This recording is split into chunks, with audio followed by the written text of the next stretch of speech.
자, 오늘 본문은 창세기 37장 3절 4절만입니다.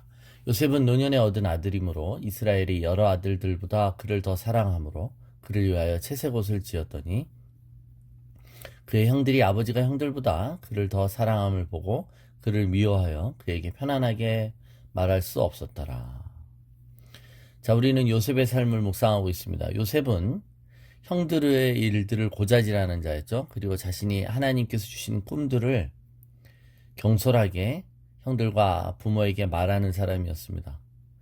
17살의 나이치고는 굉장히 미성숙한 것이고, 그는 어떻게 보면 자아로 충만한 일종의 나르시즘을 갖고 있는 자기애적 사람이 분명하다고 할 수 있습니다. 이렇게 자기 속에 있는 것들을 거침없이 말하는, 어떻게 보면 절제력이 부족한 이 막내가 이 집안에 있게 되고, 또 그 막내가 이렇게 형들의 심기를 불편하게 하고 가족들의 안에 풍파를 일으키게 된 이유는 바로 무엇일까요?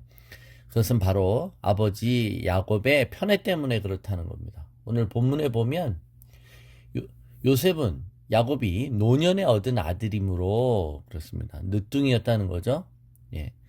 그래서 더 사랑했다고 말합니다. 더 사랑했다. 그러니까 다른 아들도 사랑하지만 더 사랑했다고 말하는 거죠. 우리가 흔히 10손가락 깨물어 안 아픈 손가락 없다고 합니다. 근데 야곱이 요셉에 대해서는 특별히 더 남달랐다는 거예요. 예. 그래서 그 남다른 사랑과 애정의 표현으로 그를 위하여 채색옷을 지어 입혔다라고 말합니다. 예, 채색옷이 무엇일까요? 예, 채색, 색을 입혔다는 거죠. 그러니까 우리 개념으로 하면 색동옷을 입힌 겁니다. 그러니까 화려하겠죠. 색깔이 울긋불긋합니다. 그러니까 여러분 이 중동 지방의 옷들 보면 굉장히 모노톤이죠. 단색입니다. 근데 거기에 색깔이 들어가면 얼마나 그게 물감도 더 들어가고 그런 거겠어요. 그죠? 4절입니다. 형들이 막내지만, 그러니까 형들도 보통 집안에 막내는 형들도 좋아하죠. 그죠? 귀여워하고. 근데 그 막내가 어떻게 보면 어리게 행동하고 기고만장하는 것도 귀여움으로 봐줄 수 있잖아요. 그런데 형들은 그럴 수 없다는 거예요. 여기 4절에 보면 편안하게 말할 수 없었더라. 이 표현이 뭘까요? 형들이 동생 막내에게 서먹서먹했다는 뜻이 아니라 이 말의 뜻은 샬롬을 말할 수 없을 정도였다는 거예요. 샬롬이란 뭐예요? 샬롬. 이게 평강이죠. 그러니까 이 이스라엘 사람들은 인사할 때 어떻게 해요? 안녕하세요 하는 거 아닙니까? 그게 샬롬이죠. 샬롬 하는 겁니다. 즉, 이 말은 동생이 하도 불편하고 동생이 편애받는 게 너무 못마땅하다 보니 형들이 평안입니다. 샬롬이라는 일상적인 인사도 못할 정도의 관계였다는 거예요. 그러니까 형들이 얼마나 동생이 얄밉고 못마땅한지 형들이 동생한테 너 잘 지내니? 안녕하니? 라고 인사도 안 할 정도였다는 겁니다. 그러니까 여러분 아버지 야곱의 특권적인 편애를 받으면서 매사에 거칠 것이 없고 그죠? 예, 막 나가는 이 되바라진 막내를 만들게 된 것은 바로 야곱의 편애였다라는 겁니다. 그렇다면 왜 야곱은 도대체 요셉을 편애했을까요? 자, 늦둥이라는 표현이 있습니다. 그죠? 늦둥이라는 표현. 근데 여기엔 또 하나의 이유가 있죠.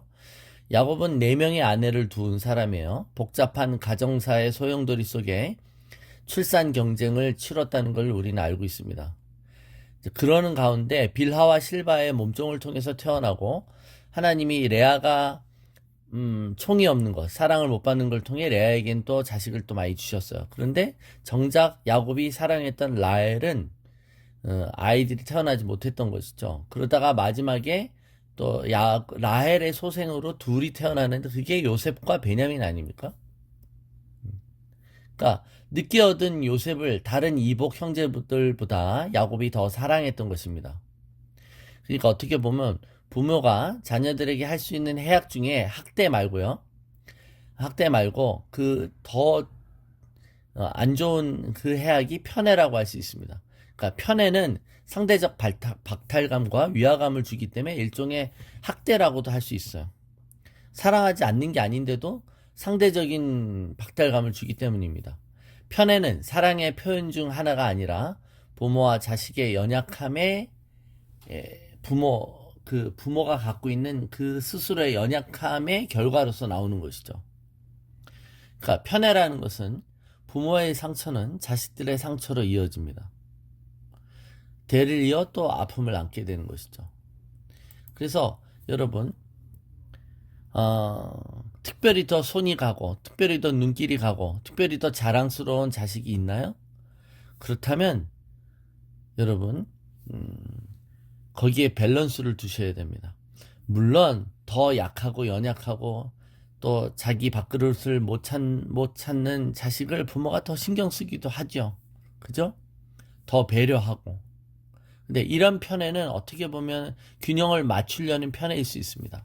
그런데 누군가를 너무나도 과하게, 불공평하게 사랑하는 편에는 나머지 자식들에게 아주 깊은 상처를 준다는 것입니다. 부모는 자신의 못다한 꿈을 자식이 이루어주기를 투영하는 그런 기본적인 마음이 있을 수 있습니다. 야곱은 아마 요셉의 모습을 통해 누구를 떠올렸을까요? 아마 자식을 낳다가 죽은, 특별히 이 베냐민이죠. 예, 베냐민. 슬픔의 아들 베노니였잖아요. 베노니. 그러니까 이 출산을 하다가 라헬이 죽었어요. 그래서 라헬을 떠올리게 됐을 거예요. 라헬을 떠올리는 대상으로 라헬의 첫 번째 소생인 요셉을 더 편애하게 됐다는 겁니다. 엄마의 사랑을 일찍 못 받고 자라난 요셉을 볼 때마다 더 어떻게 보면 애정이 갔어요. 특별히 자신에게 투영할 때는 어떻습니까? 자신이 어렸을 때 어머니로부터 사랑을 그리워했죠. 특별히 아버지 이삭보다는 리브가의 사랑을 받고 자라난 야곱이었습니다. 근데 형과의 일로 인해 리브가의 곁을 떠나야 했던 그래서 어머니의 사랑을 고파했던 그 야곱이었습니다. 그래서 어머니하고 떨어졌을 때 자기가 어머니를 동경하고 그리워했던 모습을 이 요셉에게 투영하는 것이죠. 라헬을 잃고 나서 요셉은 어떻게 보면 친어머니 없이 자라는 것에 대한 자신의 그 감정을 투사시키는 것입니다. 우리가 여기서 깨달을 수 있는 게 뭐예요, 여러분? 여러분, 우리는 다 부족합니다만, 근데 부모가 자신의 상처와 자신의 못다한 한이나 자신의 염원, 자신의 부족함을 자식에게 투영해서는 안 된다는 것입니다. 하나님이 우리를 사랑하시죠. 하나님 우리를 사랑하십니다. 하나님의 사랑에는 부족함이 없습니다. 하나님은 부족한 사랑으로 사랑하시지 않으세요. 그래서 공평하신 겁니다. 여러분, 자녀들을 믿음으로 대하시기 바랍니다. 우리가 꼭 자녀만이 아니라 다른 사람들과의 인간관계 속에서도 우리가 갖고 있는 상처와 우리가 갖고 있는 아쉬움, 또 우리가 갖고 있는 어떤 마음에 있는 욕망들을 투사하는 경우가 있어요. 그게 죄된 욕망이든 어떤 성취에 대한 갈망이든 그걸 투사할 때 거기서 이 불균형한 이런 대응들이 나오는 것이죠.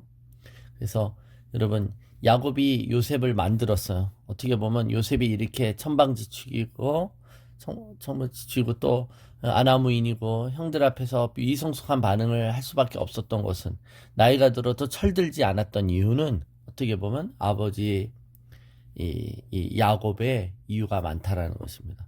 우리 자신을 한번 돌아보고 우리가 자녀를 어떻게 대하는지 돌아보는 계기가 되었으면 좋겠습니다.